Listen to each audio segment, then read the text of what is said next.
What's going on, people? Welcome back to the United Stand. It is a 2 p.m. show here in Manchester, but look, it is the start of Ruben Amorim's week. Let me know in the comments, first and foremost, how are you feeling? Now that Amorim's in, I think he's going to have his first training session today, officially meet the players. I've probably spoke to a few of the players already, but today is the day that Amorim's going to really get to see the squad. I know there are obviously a few players that obviously had international duties and whatnot, but there are a couple that have come back early, so that kind of says already what the players are thinking. Some of the players are probably, they might be a bit, on the edge thinking, is my place secure? There's other players that are probably thinking, you know what, I've definitely got a place in the squad already. But it's definitely a mentality of, okay, look, we got a new manager, we need to fix up. We can't keep on doing this every 3 or 4 years. We've got to step up. So it's Ruben Amorim week. But let me know in the comments, first and foremost, how are you feeling about this week? We've obviously got the Ipswich game, his first game away at Ipswich on Sunday. Premier League game. To be fair, it should be a good game for him. Ipswich, they beat Spurs, but that is Spurs. No offense to any Spurs fans who are probably watching this, but that is Spurs. They did beat them, but it's probably a good game for him to start off with. Easier competition than the other Premier League teams. But Amorim's going to be coming in this week and working with his players, implementing this new system. But today, there's something different I want to talk about. The reality is, I'm going to give it you in the most easiest way I can say it. United are broke, yeah? United are somehow, okay, they're broke compared to what they should be. They're definitely rich compared to a normal person, other companies. But United, for the size of the club that we have, there is not a lot of money, running through the club. And especially when it comes to transfers, look, United have spent, I've got the stats up here. I'm going to go through each manager quickly, and I'm going to say how much they've spent from each of the managers post-Fergie. So David Moyes, United spent 67 million, yeah? Now that was only for, I think he was in charge for about 7 months or something like that, so it wasn't that long of a time. Van Gaal, United spent 281.5 million. Jose, yeah, the number jumped up crazy. United spent 400.6 million, yeah? So just over 400 million. Oli, it jumped up again, yeah? United spent 449.3 million, yeah? Ten Hag, it's jumped up even more, and Ten Hag spent over 600 million. Now the question obviously is, first of all, that's a lot of money. That's insane. Some clubs don't spend that in their whole, the whole club's lifetime. They've not spent more than just one of our managers. Each of our managers have spent hundreds of millions of pounds. Ten Hag, the most. He spent over 600 million. Now the question is, how much is Ruben going to get to spend? That's the biggest question, because, look, the last transfer window, the one that's obviously just gone, Ten Hag spent, in fact, let me try and get the number up here, because he bought Euro, he bought De Ligt, he bought Mazraoui, which he got for an absolute steal, which he should be happy about, and he got Ugarte and maybe one more player, that's just Xerxes. He got Xerxes as well. Now, he spent a lot of money on those players, and the mentality that I have now, before I get into the article that I've read, the mentality that I'm going with is, why on earth did United spend so much money on Ten Hag's last transfer window if in the space of 10 games we're going to get a new manager and all of a sudden now we don't have enough money? Because it puts Ruben in a bad situation. It puts him at a bit of a disadvantage, because he's not going to get to spend an insane amount of money like these other managers got to spend in his first year. The reality is he can't do that. We're probably not going to buy anyone in January. We might get someone on loan or something like that. We're not going to spend 50 or 100 million in January. That's not going to happen. And in the summer, he's going to be on a bit of a budget unless we start selling players. But look, I'm going to go through this article. It's an article from James Ducker from the Telegraph. In fact, make sure you send in your super chats as well, actually. Make sure you send in your super chats.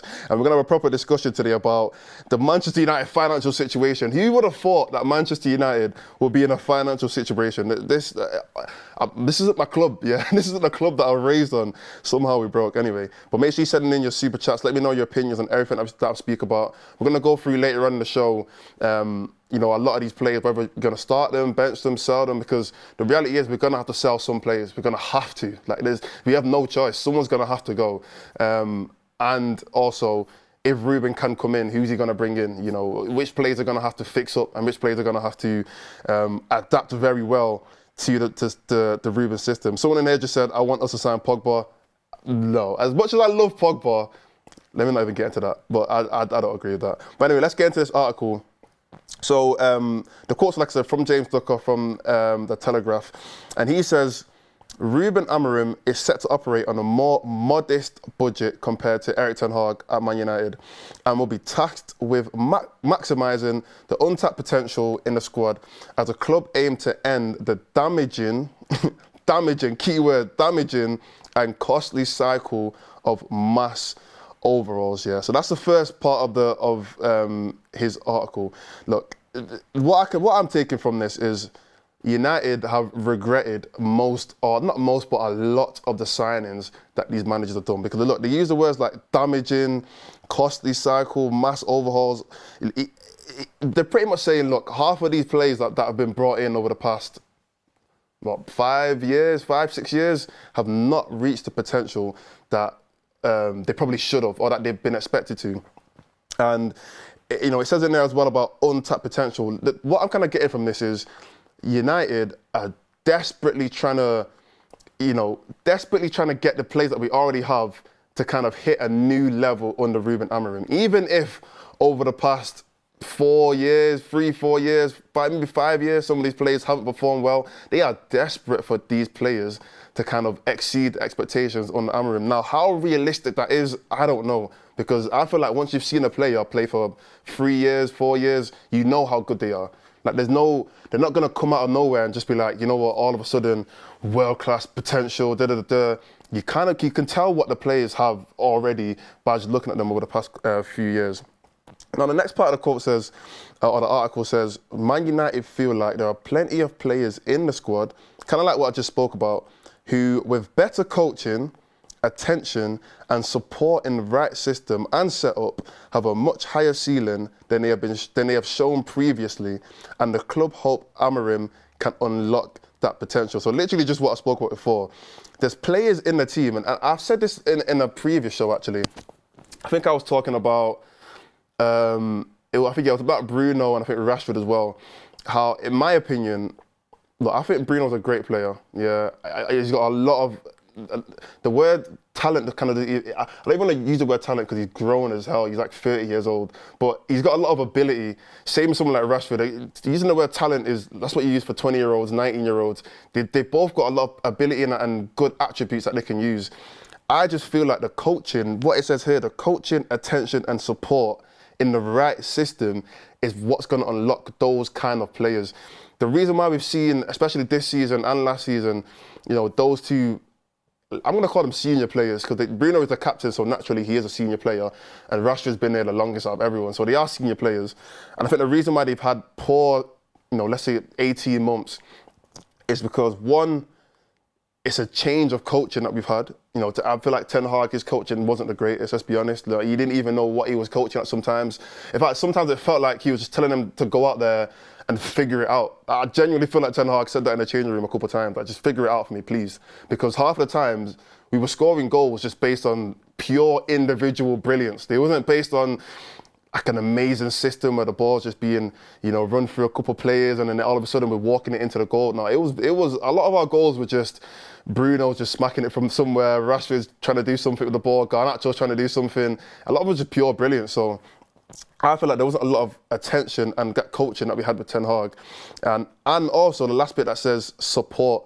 I feel like support is going to be crucial in this team. There's a few players who, in my opinion, confidence is a huge factor in the way they play. Rashford, 100%. I think everyone knows that already. Plays like Xerxes, I think confidence for him is another thing that, let me not say I don't even want to pile on any of the hate that he's already getting anyway, but he does seem like the player that when he is playing well, he's amazing. Remember that Crystal Palace first half? Amazing. He was playing well. His debut, he came on, scored. As soon as he got that goal, confidence went up, started playing amazing.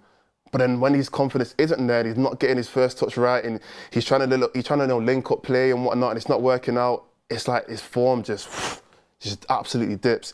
That's another player, Garnacho. I feel like he's another confidence player. I mean, we all know what's been going on the past couple of weeks with Garnacho. You know, he obviously had that amazing goal. But I feel like when his confidence high and he has that support, I feel like he's so much of a better player. He reads the game a lot better. He's a lot more composed. He doesn't try too much when he doesn't need to. You know, and that's just a few players. I think there's other players as well that also fit into that narrative as well. So that coaching, attention, and support is what's going to be so crucial for a lot of these players. But also, it has the right system and the right setup. Now, everybody knows, look, Amorim, we're coming with a complete, I say we because I'm Amorim in, by the way. I'm not one of those guys who are just waiting for Amorim to fail. No, I'm Amorim in the whole way. But the system that he's bringing, it's a completely new thing that we've seen at United. Let's be honest, I feel like the last time he even played this formation was maybe Van Gaal days, maybe, I can't even remember, but we've not played with this 3-4-3 or this 3-4-2-1 system in a very, very long time. And the reason why I speak about that is, I've heard a lot of conversation about people saying which players are going to play in this position, which players are going to, is he going to use wingers as wing backs, or is he going to use full backs as wing backs? Is he going to put, you know, Luke Shaw as left centre back? Is he going to put Anthony at left wing back?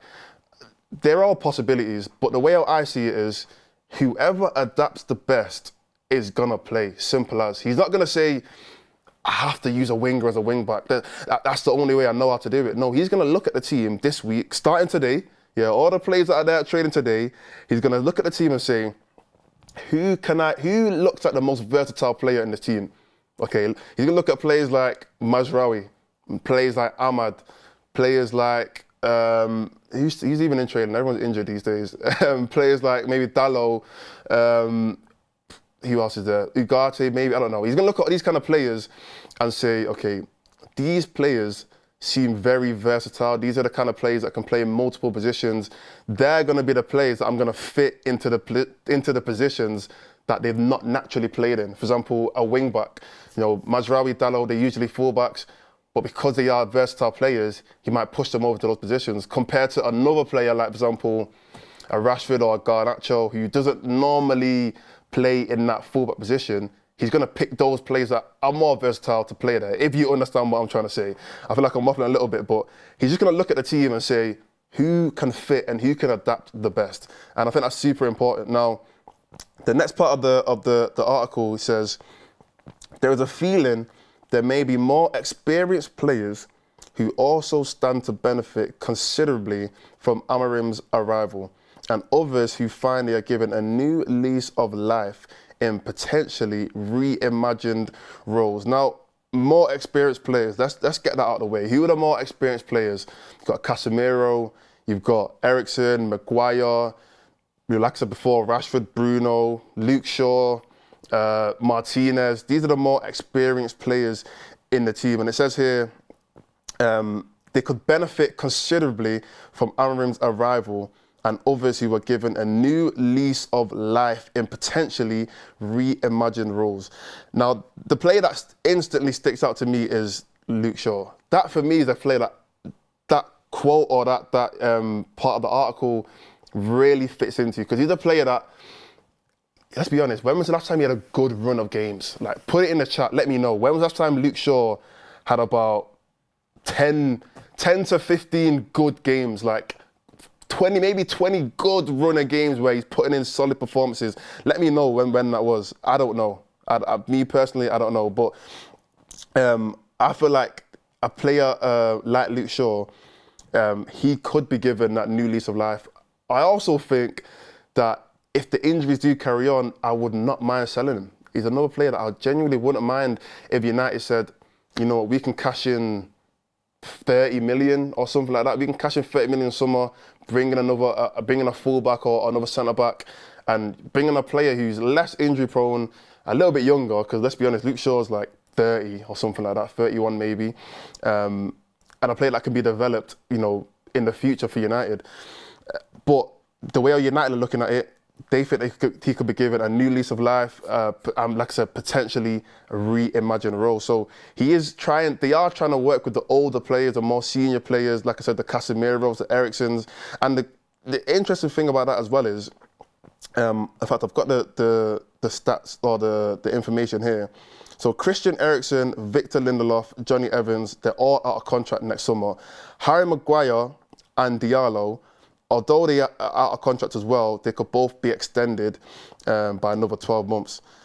Casemiro and Malacia also enter the final 12 months of their contract at the end of the season with potential to buy for another year. So a lot of our senior players, like I've just mentioned, they might not even be here next season. You know, there could be a situation where we don't have a lot of money and you're not looking at the players thinking, we can't go out and spend another 150, 100 million on a potential, 2 midfielders, another defender. We might have to give Eriksen another contract. We might have to give Casemiro another contract. We might have to give Lindelof another contract. I think Johnny Evans is retiring, actually. He might be retiring. But Maguire, we might have to give him another contract because the money's not there to go and buy another young, you know, let me not say potential, but maybe even like entering into their prime 25, 26 midfielder or centre-back to replace these older players. So the reality is, these players might end up staying for another year, maybe even 2 years, because we don't have the funds to completely change the whole team. But also looking into the quotes that he says also, Dan Ashworth, James Wilcox and Omar Barada will give Amorim time to assess the squad and see how players adapt to his approach and methods before they start to make any definitive plans for next summer's window and the type of players and areas they might want to target to supplement what is already there, in addition to who may go. So literally the same thing that I've been saying for the whole show. They're going to look into the team, they're going to see who's training well. And that's probably a reason why, you know, I heard that Martinez, he left the, what team did he play? Argentina. He took Argentina, the squad, early to come back just to meet Amorim. I think Bruno did a similar thing. You know, there's other players that didn't even go to international duty that they're all here because they understand, look, Amorim's watching right now. He's watching everything that's going on. And at the end of the day, you know, first impressions mean a lot. First impressions count a lot. So there's probably a lot of voices going on around the club right now thinking, you know what, everyone needs to pattern up. Yeah, everyone needs to pattern up, especially this week. Going into that first game, whoever he picks in that first game, it's not going to be coincidental. It's not going to be based off Twitter. It's going to be based off what he's seen this week in training. But, you know, it also speaks about, you know, not just the senior players, but it mentions players like Højlund and Mason Mount, players that have been cited who could thrive in this new system. Now, I feel like the Højlund one is kind of obvious. I don't think we've got another striker, you know, or a direct striker. Yes, Xerxes is there. Rashford technically can play striker, but I feel like he right now is the number one option. I don't think there's another player that has a strong case to be starting over Højlund. Mason Mount is an interesting one because he is obviously back in training.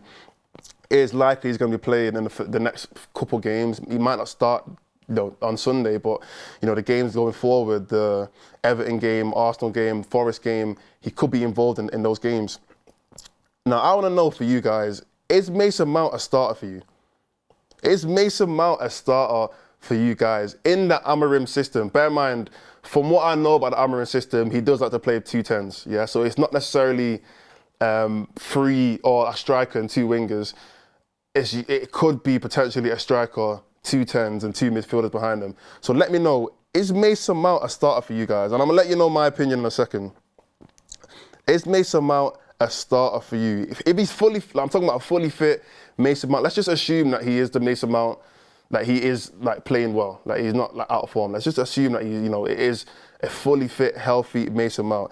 Is he a starter for you guys? And like I said before, it does depend on whether he wants to play a 3-4-3 or 3-4-2-1. He could go either way, but I'm just assuming that he's going to go with 2 10s instead of 2 wingers. A lot of people saying yes, no, yes, he should be. Nah, hell no. He can be a squad player. No. Look, for me, I'm also on the no side. I'll be honest. I'm a no.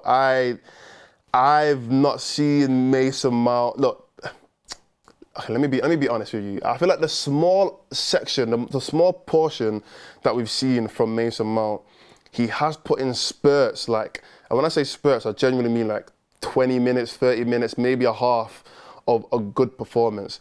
But I don't think we've seen enough. Compared to the other players that could potentially play there, I don't think we've seen enough of Mason Mount to say he's straight back into the team. I don't think we've seen that. And which is crazy to say that we spent, what was he, 55, 60 million on a player that doesn't even get into our team. Like, how? Yeah, United money issues. That's literally the whole story about this show is United money issues. Spending 55 million on a player that might not even get into the team. But I think, look, if we were going to play, let's say Højlund and 2 players behind him, I would probably look at a Bruno and probably an Ahmad. They're the 2 players that I probably look at to play just behind him. And who else could even play there? Let's say they play like an inside forward, a Garnacho or Rashford. They're the players that I'd expect to be seeing in those positions. I feel like Mount, he wouldn't play as the 2 midfielders if everyone's fit. You know, if Mainy's come back into the team, Ugarte's there, Casemiro's there, Eriksen's there. I don't think he gets in above any of those guys in those 2 midfielder positions. So it's like, where does he fit in? Where does he go? Is he going to end up being like a super sub? That's crazy. Like Mason Mount's that's crazy. I don't know how Mason Mount ended up being a super sub. People are saying about the fact that he's number 7. Look, that number 7 died a long time ago. I think it died when we gave it to, who did we give number 7 to now? Did we give it to Di Maria? Or like Valencia or someone? Or Depay? Or we gave it to a whole bunch of random people. That number 7 shirt, it doesn't mean a lot anymore. Someone said here, he seems to have forgotten all his technical skills, yet was good for Chelsea. I think he started off very good for Chelsea. Obviously, coming through the academy, it's a whole different environment. You know the club like through in, through out. Not only that, but you have to remember, Mason Mount was playing in a team full of players that he'd already played with. For example, Reece James, they both came through the academy together. Tammy Abraham, they all came through the academy together. Hudson-Odoi, who else was in that team? There's a few other players in that team that they'd all come up through the academy at a similar time. So it kind of just felt, it was an easier situation than it is at United. When you're playing with guys that you kind of grew up with, a very, very easier situation compared to now United playing with a bunch of guys that you've never played with. I feel like that is a factor as to why he's not put in similar performances, because later on in his Chelsea, before he ended up getting sold, I don't think Mason Mount was playing that well. I think like it wore off because a lot of the players that he was playing with, they either got injured or got sold. Hudson-Odoi left, Reece James injured, Tammy Abraham injured. All these guys were going. So I feel like his performances kind of dried out nearing the end of his Chelsea tenure. And when he's come to United, they've also dried out. So, yeah, for me, I'm not too sure on the Mason Mount thing, but I just don't think he's a starter anyway. But also, we've got some more information here about the United financial difficulties. I'm just going to read a couple of things out to you to let me know your opinion in the chat about your opinion about what I'm about to read out. So United laid off 250 staff members, I think, over the past year, which is insane, yeah? All the people who lost a job, I feel sorry for you, but it's insane. Not only that, but if United don't get Champions League, we face a penalty from our Adidas sponsors if we don't get Champions League. So that's more money lost, on top of the money that we're going to lose anyway from not getting Champions League. We're also going to have much lower broadcast revenue if we don't get Champions League or European football, which is, again, another thing that's going to affect how much money Amorim can spend. Also, there's a possibility, I read this today, which I think is absolutely insane that I read this. There's a possibility that Man United are going to cut in half the cash given to the United Disabled Supporters Association. Tell me that's not crazy. There's a possibility they're going to cut in half the money given to the Man United Disabled Supporters Association. I read that in the same article that I referred to before from James Ducker in the Telegraph. We're cutting the money given to our disabled fans. That's how broke United are right now. But yeah, financially we're all over the place. But look, I want to move on a little bit. Probably going to last like 5-10 minutes of the show. Now, I was going to do a start bench show, but I made me and Beth did a little TikTok on our start bench show. So I'm going to drop that maybe in the next couple of days, so just look out for that. But what I want to talk about is, how many points do you guys feel like we're going to get in the next 6 Premier League games? Now, I've got the games here. So the first game is obviously away at Ipswich on Sunday. Then we've got a home game against Everton, an away game at Emirates to Arsenal, a home game to Nottingham Forest, who were doing great this season. In fact, are doing amazing this season, in fact. We've got an away game to Man City and we've got a home game to Bournemouth. So looking at those next 6 Premier League games, let me know, what are you guys' opinions on how many points you think we're going to get in those next 6 games? Now, look, I think the hardest games are the obvious ones, Arsenal and Man City. Both of them are away, so naturally that's going to be probably our 2 most difficult games of the season. I mean, you look at our other big 6 games that we played: Liverpool lost, Tottenham lost, Chelsea drew, and now we've got Arsenal, City, and then who's the other? Oh, we're the other big 6 team. But yeah, let me know, what do you think our points total is going to be? So I think starting off with Ipswich, we have to get a result there. I think that's a 3 points. There's going to be a lot of this, new manager bounce, the energy. Even though we are away, I think the energy in the fan base is still going to be super electric. The away crowd, United have an amazing away crowd. That's one thing other fan bases can't even deny. Our away crowd is amazing. So I think they're still going to be rocking at Ipswich. So I think that's a win. Everton at home, again, I'm going to go with the 3 points, even though there has been times in the past, in the last couple of years, we have struggled against Everton somehow. I don't know why, but we have struggled in a few games. I think we drew last season 1-1 or something like that. But I'm still going to give us that win. The Arsenal game is interesting because Arsenal are beatable this season. Last season, I think the first game we played, was it last season before that? What was a game where Rashford put it through Partey's legs and he smacked it from outside the box? Was that last season or the season before that? I remember obviously the Garnacho where he was like a millimetre offside and we ended up losing 3-1. Declan Rice got that last minute goal. But was the game before that the one where Rashford scored that goal from that outside the box? Oh yeah, and we lost actually 1-0. I went to that game as well. I don't know if I forgot that. We lost 1-0 near the end of the season to Arsenal at Old Trafford. I remember that game. So look, I feel like we are going to have the new manager bounce, but it's also away. I'm going to go for a draw. I'm going to go for a draw for the Arsenal game. It is away at Emirates, and that I've been to the Emirates before. That is a dangerous, a very scary place to play for a lot of teams. They are rocking in that stadium. I will give them that. That stadium is bouncing a lot, so I'm going to give that one a draw. Nottingham Forest at home. I'm telling you, that is going to be an interesting game because Forest are playing well. Let me go through this actually. Some people are saying 16 points, 14 points, 12 points, 18 points, no excuse. Interesting. 6 points max. Wow. 6 games, 6 wins. Interesting. 12 to 13. But look, that Forest game, I'm telling you now, it's going to be interesting. It's going to be a super interesting game. Chris Wood, I think, has more goals. Actually, no, does he still have more goals than everyone in our team? I don't think he does anymore. But there was a point where Chris Wood was just, he had more goals than everyone in our team put together, which is insane. They've got players like Gibbs White, they've got Hudson-Odoi, they've got Elanga.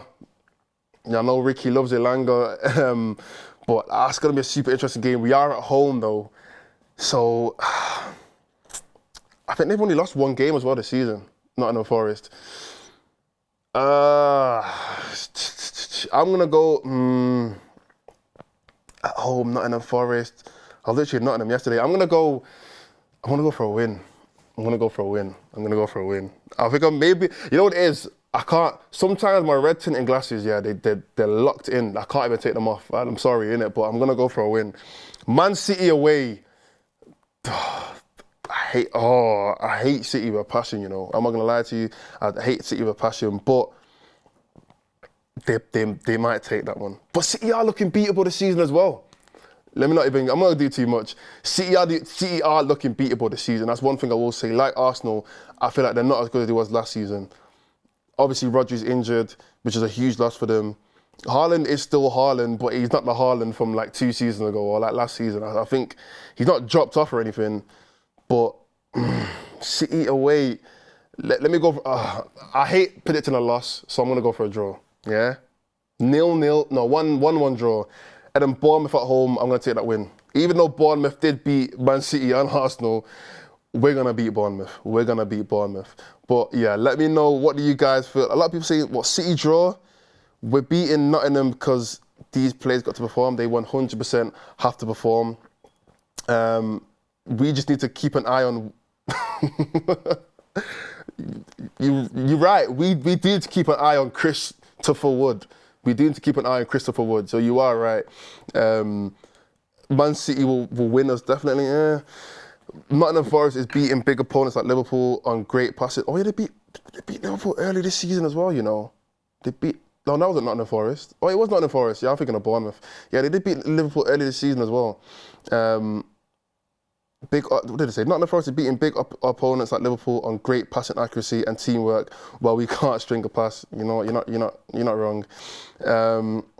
Surely Ineos would know all this before buying to the club. If not, Qatar should have bought it. Forget Qatar. I'll be honest, just forget. People are still talking about Qatar. You're living in a daydream. It's not Qatar. It's not like a player, innit? Like, you can't just get rid of them after 2 years. Or Ineos are not like a player that you can just get rid of after 2 years or 3 years. We're stuck with Ineos. Like, let's just get that out of the way. We're stuck with Ineos for a very, very long time. So forget Qatar. It's just forget about it. But yeah, I think I can't remember how many points that was anyway. But that's my opinion on what the next 6 games are going to be. But listen, like I said, to round up the show, this is Amorim week, yeah? We saw him have that little interview before at the stadium where he spoke about the most important thing is identity. He spoke about, you know, he's going to be watching the plays.